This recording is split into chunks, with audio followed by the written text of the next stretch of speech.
네, 좋은 아침입니다. 오늘도 같이 기도하심으로 아침 묵상 피우다 시작하겠습니다. 하나님 감사합니다. 오늘도 이제 말씀으로 또 한 주를 시작할 수 있도록 인도해 주셔서 감사합니다. 주님, 우리가 어디서 말씀을 묵상하든지 주의 말씀은 변하지 않으며 1.1획도 변하지 않고 오늘도 이 땅 가운데 모든 만물을 주관하심을 믿습니다.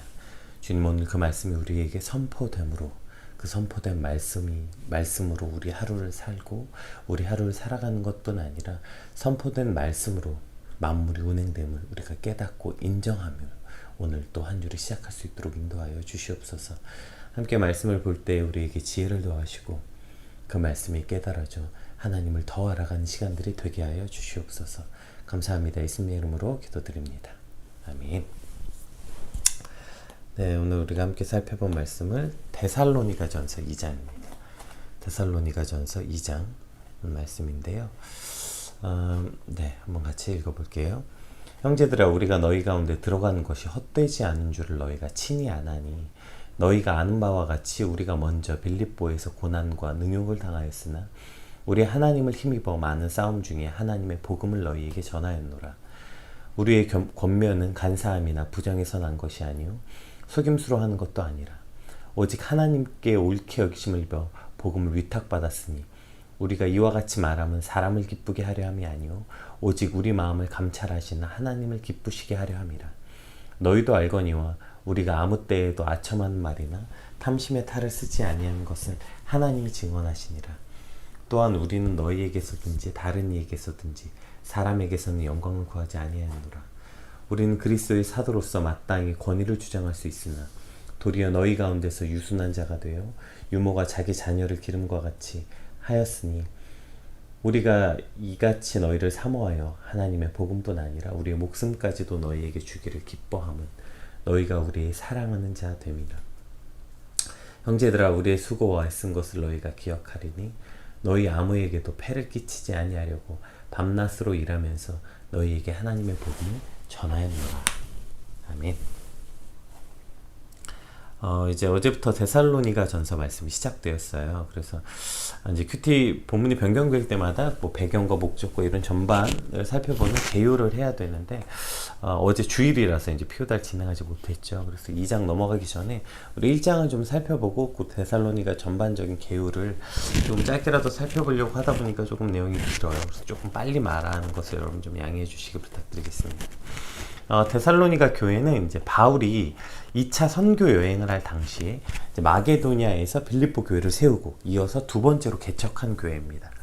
이 데살로니가 시는 로마에서 아시아를 이어주는 로마 제국의 주요 간선 도로였대요. 그래서 에그나티아 도로상에 위치하고 있었고요. 이게 동서양을 잇는 교통과 상업의 중심지, 또 당시 인구가 20만에 이를 정도인 대도시였다고 해요.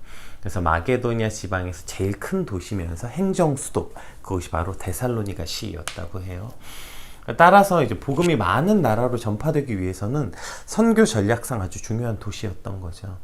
어쨌든 바울이 빌립보에서 교회를 세우고 이제 데살로니가에 이르러 이제 복음을 전했고 그때 많은 이들이 회심을 하게 돼요.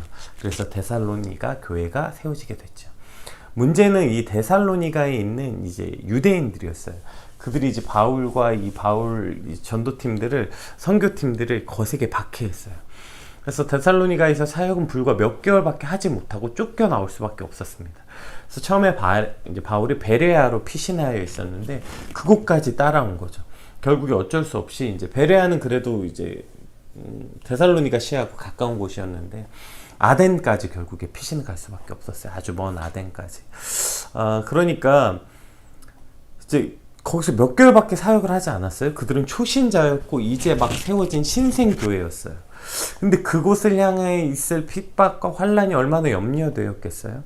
혹은 바울을 그걸 가르칠 사람 없이 저들끼리 있으면 그들의 복음이 변질될까, 그들의 믿음이 무너지지 않을까, 바울이 수없는 근심과 염려가 되었어요. 그래서 몇 번이나 다시 데살로니가로 가려고 했지만 갈 수 없었죠. 결국에 바울이 이제 아덴에서 디모데를 데살로니가로 보내게 됩니다. 그리고 자신은 이제 고린도로 넘어가서 사역을 하게 돼요. 자신의 아들 그리고 자신의 가장 믿을 수 있는 사역자였던 디모데를 데살로니가 교회로 보내고 자신은 고린도 교회에서 사역을 하게 되는데, 이제 그렇게 사역하던 디모데가 돌아와서 바울에게 데살로니가 교회의 소식을 전해준 거예요. 그것이 바로 이 오늘 바울이 그 데살로니가 교인들에게 편지를 쓰게 된 동기, 그 데살로니가 전후서의 배경입니다.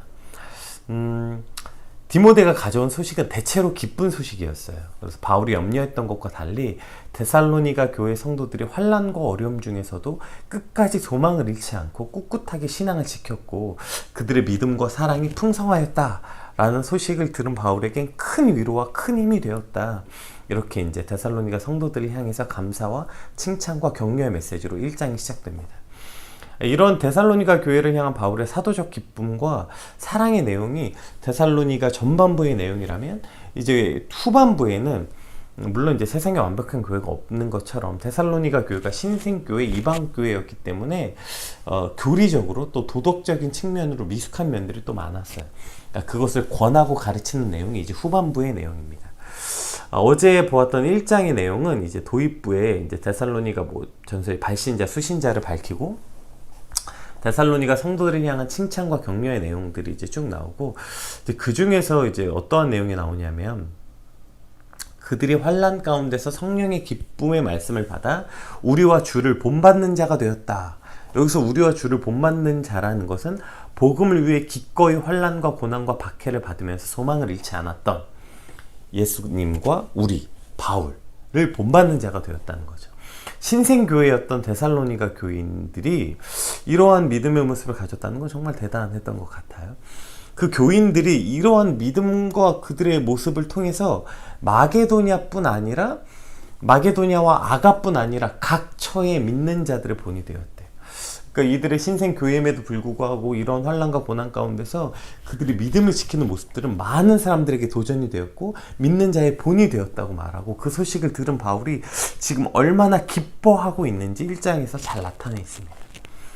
여기서 우리가 한 가지 살펴볼 것은 진짜 기쁜 소식이 뭘까인 거예요. 우리가 서로의 안부를 묻거나 소식을 전할 때 잘 지내니? 나 잘 지내. 직장도 잘 다니고 가정도 평안하고 사람과 사이에도 원만하고 소소하게 잘 지내고 있어. 이것은 그것을 말하는 본인 스스로에게나 기쁜 소식이 되지 않을까요? 혹은 그걸 말하면서도 본인 스스로 기쁜 소식이라고 생각하지 않을 확률도 높습니다. 그러나 환난과 고난과 핍박이 있으나 그 안에서 믿음으로 이기고 견디고 있다는 것을 넘어서 기쁨과 감사함으로 나아가는 모습은 그것을 말하는 스스로뿐 아니라 듣는 모든 이에게 기쁜 소식이 되는 거예요. 물론 이제 한 사람의 목회자로서 이런저런 모양의 PK들의 소식을 들을 때 사실 이제 저는 간절히 바랍니다. 제발 무료할 만큼 아무 일이 없었으면 좋겠다. 그리고 저한테는 사실 이게 기쁜 소식이라고 생각했어요. 모든 인생들은 그렇겠지만 특별히 PK들의 인생은 왜 그렇게 바람잘 날이 없는지 모르겠어요. 그래서 아무 일도 없다는 말이 어떤 면으로는 참 한 사람의 목회자로서 좀 안도가 되는 부분도 있어요. 문제는 이게 그냥 제 인간적인 기대라는 거예요. 이게 전혀 성경적이지 않다는 거예요. 우리가 바라보고 꿈꿔야 되는 소식은 이런 소식이어야 된다고 오늘 데살로니가전서 1장에서 말해주고 있는 것 같아요. 우리가 환난을 당해요. 고난을 당해요. 이런저런 어려운 삶의 PK들이 처해져 있어요. 아픈 PK들도 있고, 가던 길을 잃어버려서 방황하는 PK들, 원하고 바라던 소망을 잃어버린 PK들, 이러한 수많은 어려움과 환난을 당하지만 그러나 그 안에서 주를 본받는 자, 오직 주님을 바라보는 자, 그래서 환난과 고난과 핍박 중에서도 믿음을 지키고 그 소식을 듣는 사람들에게 오히려 그 소식, 내가 이런 어려움이 있고 이런 삶을 살지만 난 그 안에서 이런 믿음을 지키면서 견디고 있어, 기쁨으로 감사하고 있어, 이렇게 말할 때 그 소식을 듣는 이로 하여금 그 말하는 사람뿐 아니라 그걸 듣는 사람이 하나님께 감사하고 영광을 돌려드리는 그러한 소식이 진짜 기쁜 소식이라고 데살로니가전서 1장을 시작하고 있는 거죠. 오늘 저와 여러분에게 그러한 소식이 끊이지 않길 소망합니다. 저와 여러분에게 이제 시작된 한 주가 아무 일도 안 일어나서 평안하고 그래서 아무 일도 안 일어나서 이번 한 주 참 잘 지냈다가 아니라 우리에게 어떠한 고난과 환난과 바람잘난 없는 일상이 시작되더라도 그 모든 환경을 뛰어넘어 오히려 고통과 절망이나 그 가운데 있으나 그곳에서 믿음을 지켜 우리 주와 함께 본받는 자, 또 그런 소식을 전하는 자가 저와 여러분이 되길 주님의 이름으로 축복합니다. 2장이 시작되죠. 그리고 이제 2장은 오늘 우리가 같이 읽어봤어요. 그래서 2장은 이렇게 시작합니다. 이제 1장에서는 성수신자 밝히고 데살로니가 성도들에게 신앙을 칭찬하고 격려하였으면 2장부터가 이제 본론에 해당하는데 그 첫 번째 단락이 우리가 앞에 한번 읽었죠. 이게 이제 첫 번째 1절, 2절은 그러니까 2장의 시제가 뭐냐면 바울이 데살로니가 그때 몇 개월 동안 사역을 했을 때 그때 우리가 어떻게 사역했는지 너희도 알지? 기억나지? 이것을 회상하는 내용입니다. 그래서 1, 2절에는 우리가 많은 고난, 그 빌립보 교회에서 굉장히 어려운 고난을 당하다가 그 환경 가운데서도 우리가 그걸 무릅쓰고 복음을 전하러 왔다. 3절, 5절은 그러한 이유와 동기가 사람을 위해서가 아니라 하나님을 위해서였다. 6절에서 9절은 그래서 그 위엄과 권위로 우리가 사역한 것이 아니라 사랑과 희생으로 사역했다. 이것이 오늘 우리가 읽은 본문의 내용의 요약이십니다. 우리가 이런 말 자주 하게 되는 것 같아요. 자주 인용해요. 내가 사람을 좋게 하래, 하나님을 좋게 하래. 이것도 역시 사도 바울이 한 말이었죠. 그러니까 내가 누구를 기쁘게 하는 삶을 살 건가? 그러니까 우리가 그리스도인으로서 사람들의 눈치 보지 말고 하나님 눈치 보며 살자. 우리가 사람을 기쁘려고 할 것이 아니라 사람을 기쁘게 하려고 애쓰는 것이 아니라 하나님을 기쁘시게 하는 삶을 살자. 여러분 여긴 누구도 토를 달지 않을 것 같아. 다 인정하고 맞아. 그렇게 살아야지. 그리고 우리는 스스로 이런 식의 얘기를 많이 하게 됩니다. 그리고 스스로도 그런 다짐을 많이 하게 돼요. 저는 여러분과 제가 그런 삶을 살길 바라요. 문제는 뭐냐면 여기서 우리가 사람을 좋게 하랴 하나님을 좋게 하랴 한 가지가 빼졌어요. 거기서 사람을 좋게 하랴에 뭐가 빠졌냐면 사람에 내가 포함된다는 게 빠진 거예요. 이해가 되세요? 다른 사람을 좋게 하랴라고만 이해한다는 거예요. 이걸 내가 사람을 좋게 하랴 하나님을 좋게 하랴에 사람을 좋게 하랴는 다른 사람을 좋게 하랴, 그 안에 내가 빠져 있는 거예요. 나 스스로도 포함시켜야죠. 우리가 사람을 좋게 하랴 다른 사람으로만 좋게 하랴로 이해하니까 다른 사람 눈치 보지 않아야 된다라고 생각하는 거예요. 그러나 여기에 나도 사람이니까 당연히 나도 포함되어 있죠. 그러니까 내가 사는 삶이 나의 일상이 그저 다른 사람이 눈치 보지 말고 하나님의 눈치 보는 성도가 되자 정도의 내용을 넘어서 나를 만족시키고 나를 위한 삶이 아니어야 한다는 것까지 포함되어야 된다는 거죠. 자, 오늘 그런 의미로서 오늘 본문을 이해한다면 조금 더 구체적으로 이게 어떠한 내용인지 우리가 좀 더 깊게 내용을 살펴볼 수 있어요. 우리 4절에서 6절을 한번 살펴볼까요? 오직 하나님께 옳게 여기심을 입어 복음을 위탁받았으니 우리가 이와 같이 말하면 사람을 기쁘게 하려 함이 아니요 오직 우리의 마음을 감찰하시는 하나님을 기쁘게 하려 하심이라. 여기 이제 아주 중요한 내용이 나와요. 보세요. 하나님을 기쁘게 하려 함이다 라고 말해요. 그러니까 여기서 우리가 옳게 힘을 받으면 사람이 기쁘려고 하는 게 아니라 하나님을 기쁘시게 하려고 우리가 한대요. 근데 여기에 뭘 얘기하냐면 오직 우리 마음을 감찰하신 하나님이라고 얘기해요.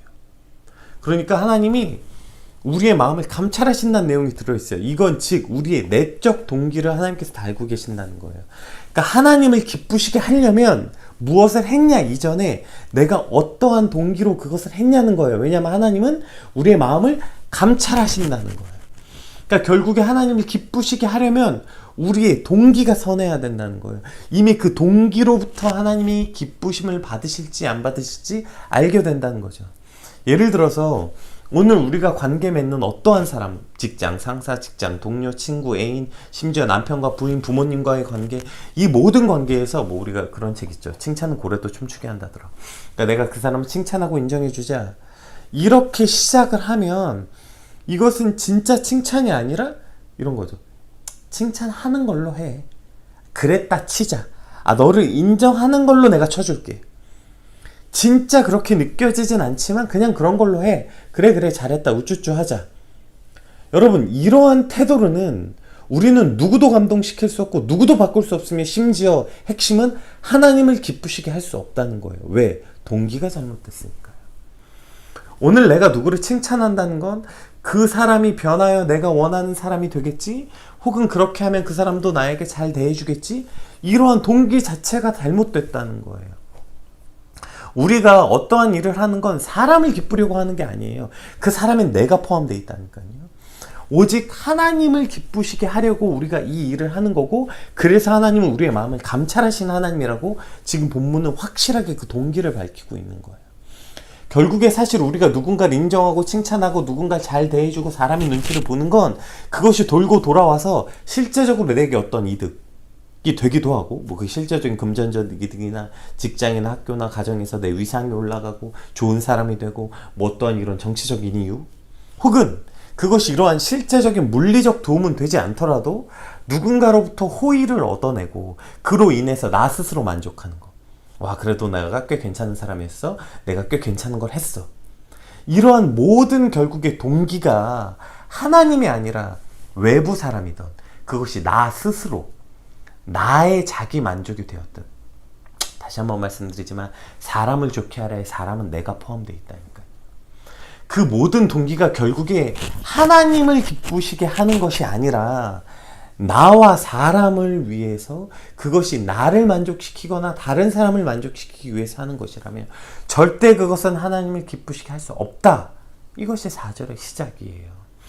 그래서 사람을 좋게 하려에 내가 포함되어 있다는 말씀을 드리는 것입니다.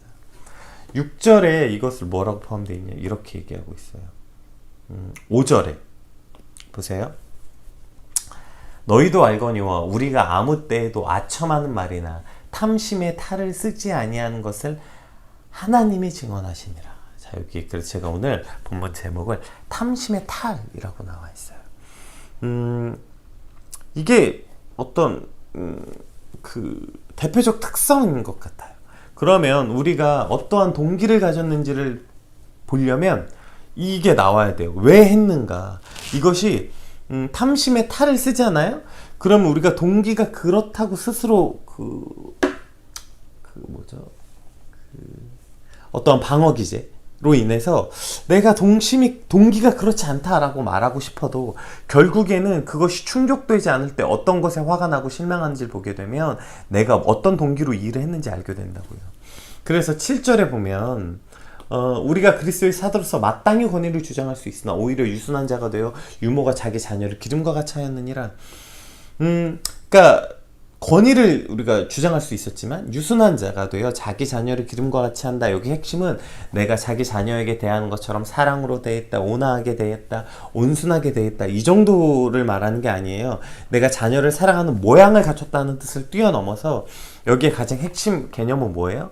엄마가 자기 자녀에게 아무런 대가 없이 하는 것. 어떤 부모가 자기 자녀를 기르고 젖을 먹이면서 이것이 내게 어떤 이득이 될지를 고민하겠어요. 엄마는 어떠한 보상이나 영예를 바라지 않고 그 아이가 그저 잘 자라길 위한 마음, 건강하게 하길 위한 마음으로 하는 거예요. 그래서 지금 여기서 7절에서 말하는 건 내가 이걸 하면서 사도로서 어떤 권위를 주장하거나 내 권리를 주장할 수 있지만 그렇게 하는 것이 아니라 그저 부모가 자기 자식의 건강하고 잘 자라기를 바라는 마음, 어떤 것도 바라지 않는, 어떤 보상도 바라지 않는 지금 그런 행위를 말하고 있는 거죠. 탐심의 탈은요, 여러분 그냥 어떠한 결단으로 되는 게 아니에요. 그래서 여기에 이 아주 핵심적인 이유가 나오는 거예요. 우리가 아까 6절에 읽었죠. 우리가 6절에 아첨하는 말이나 탐심의 탈을 쓰는 것, 이것이 나 스스로를 위했다는 거예요. 잘 보세요, 여러분.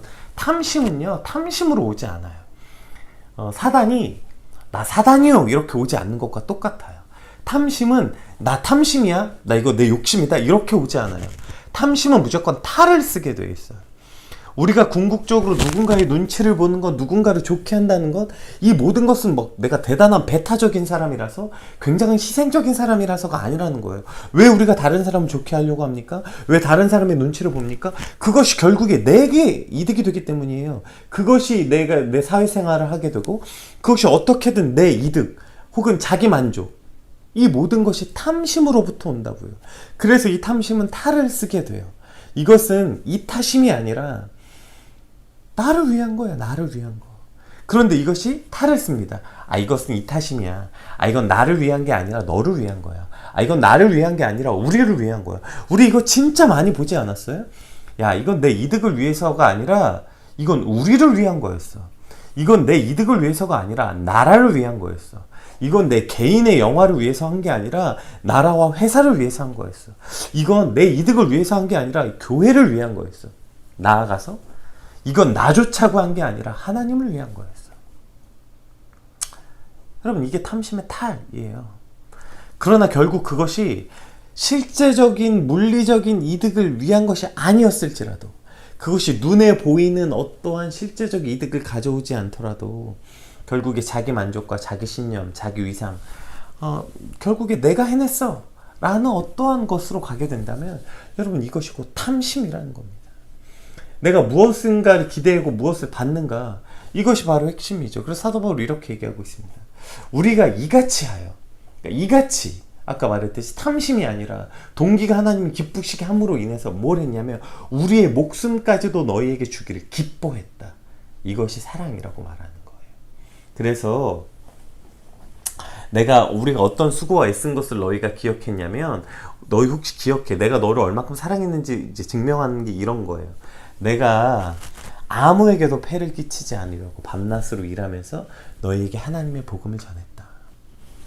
그러니까 내가 사도로서 충분히 너희에게 어떤 보수나 응당 무언가를 바랄 수 있지만 아무것도 바라지 않은 건 이것이 하나님을 기쁘시게 하기 위해서였어 라고 말하는 거 이해되세요?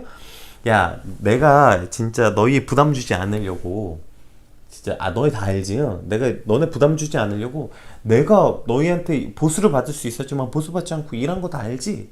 이런 얘기가 아니에요. 이 모든 걸 지금 뭐라고 얘기하고 있어요?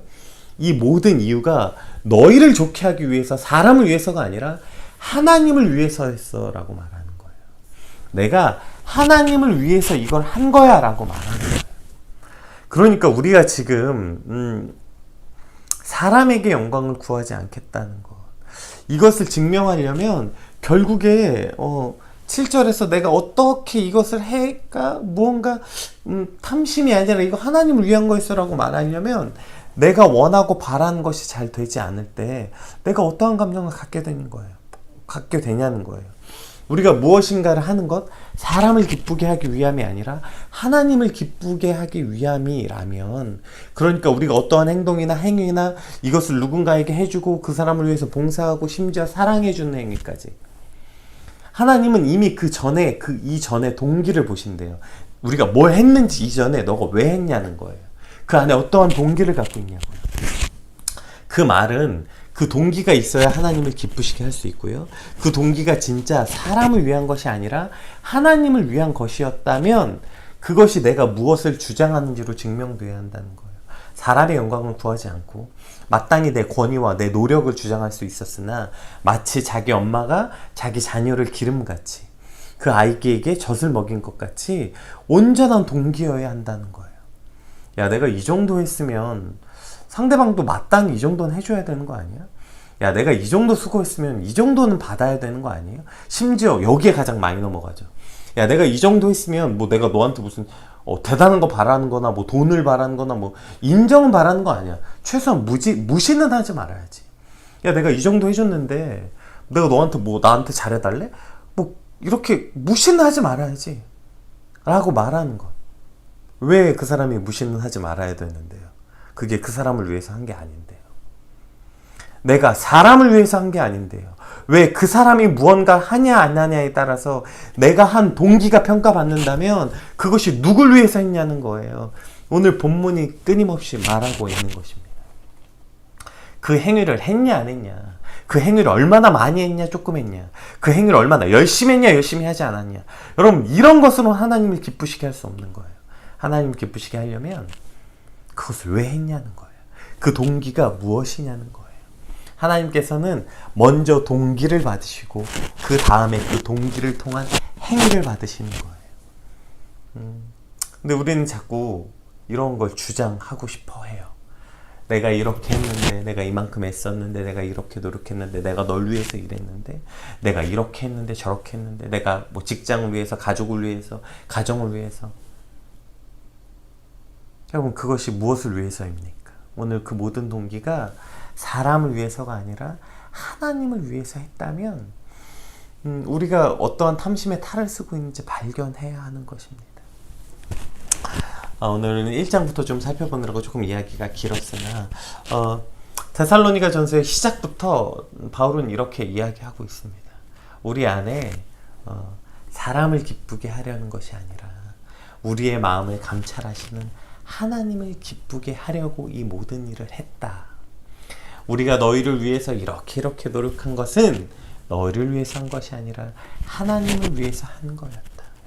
이것이 우리가 삶을 살아내는 큰 틀, 우리의 목적과 동기가 되어야 하는 것입니다.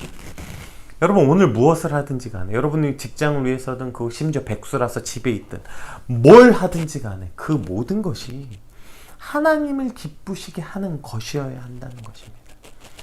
뭘 했는지 이전에 어떠한 동기로 했는가, 여러분, 그것이 더 중요합니다. 그러려면 먼저 탐심의 탈을 발견해야 돼요. 이걸 인정하지 않고 그저 방어기제 안에서 맨날 자기 위안과 나 아닌데, 나 정말 그 사람을 위해서 한 건데, 여기에 우리가 갇혀있는 한, 우리가 우리의 솔직한 내면을 바라보지 못하는 한, 여러분, 우린 절대로 하나님을 기쁘시게 할 수 없게 되는 것입니다. 오늘 우리의 삶 가운데 오직 하나님만을 기쁘시게 하는 것, 탐심의 탈을 버리고 하나님을 위한 동기, 하나님을 기쁘시게 하려는 동기, 그것이 또 우리가 하루를 기쁘고 건강하게 살 수 있는 방법이기도 해요.